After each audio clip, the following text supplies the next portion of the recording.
All right, video time. Hi everyone, my name is Dr. Daniel Ricciardi. I am a functional medicine practitioner, licensed pharmacist, and fitness enthusiast.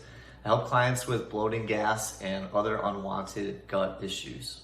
This week's video is going to be a surface level introduction to mold and mold toxicity. Just to be clear, mold toxicity is way more common and way more of a problem than most people think. People get really sick from this, and this is a major issue. And mold typically isn't diagnosed for usually a long period of time. Some of the symptoms that mold toxicity can cause are probably really going to surprise you when I go over them. So if you are somebody that's been struggling with undiagnosed symptoms or whatnot for a long period of time, this video is probably going to be for you. Hope you enjoy. I'm sure that you've seen it before. I'd be willing to bet just about everybody's seen it somewhere. I'm talking about mold. Whether it's lurking on the wall underneath your bathroom sink, or sneakily growing on some food in your refrigerator, mold has a menacing way of just rearing its ugly head where it's not wanted.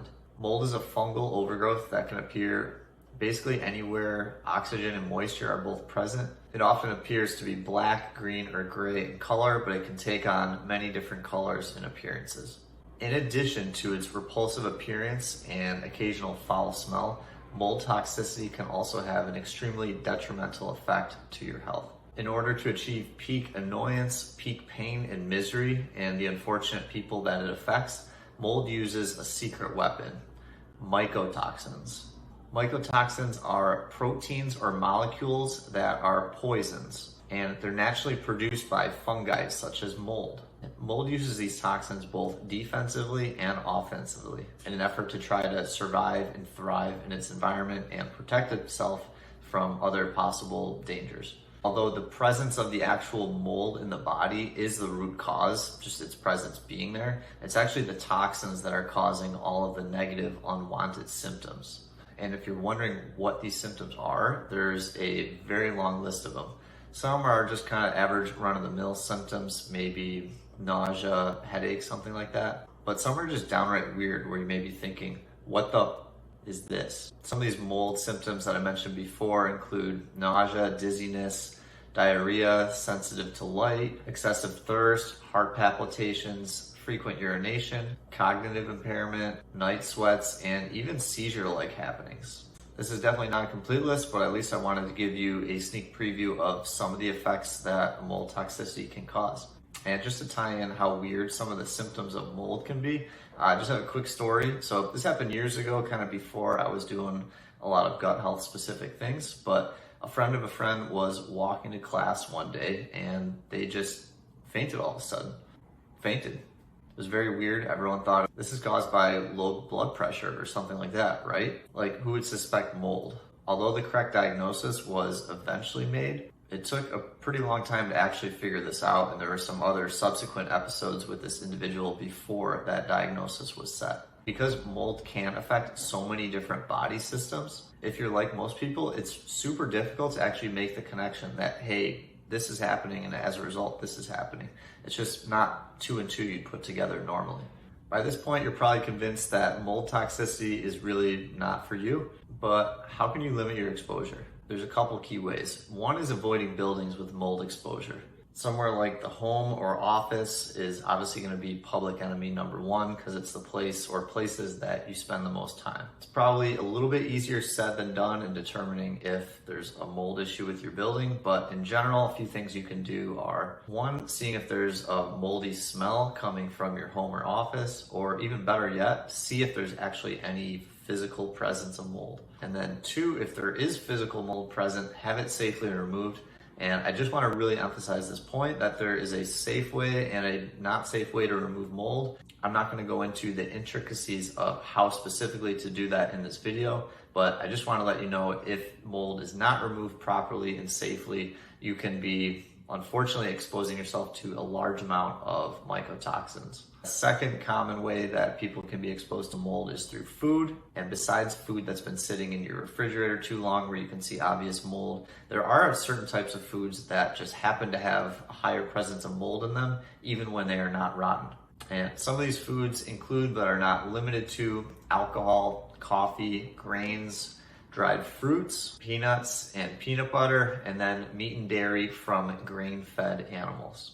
Just to be clear on this, I'm not saying that everybody should be avoiding these foods. Most of these foods I included in here are very nutritious and would be beneficial for most people to include them in their diet regularly.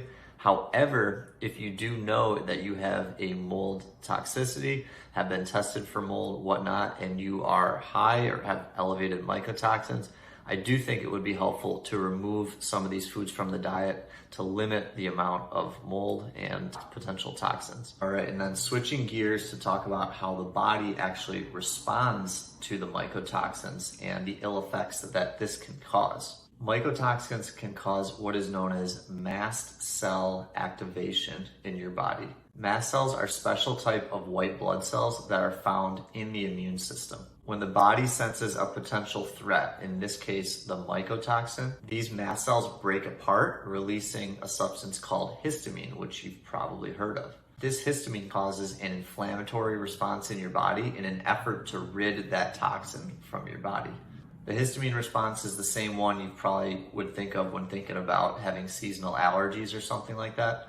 It can be associated with itching, heart palpitations, and pretty much any of the symptoms I mentioned previously in this video. Mast cell activation can also cause major issues with eating. Have you noticed that there's maybe only a few foods or a few types of foods that you can eat without getting any symptoms? Do you kind of feel that anytime before you eat, if you're about to eat a meal, you just know it's going to cause some kind of itching, some kind of other reaction?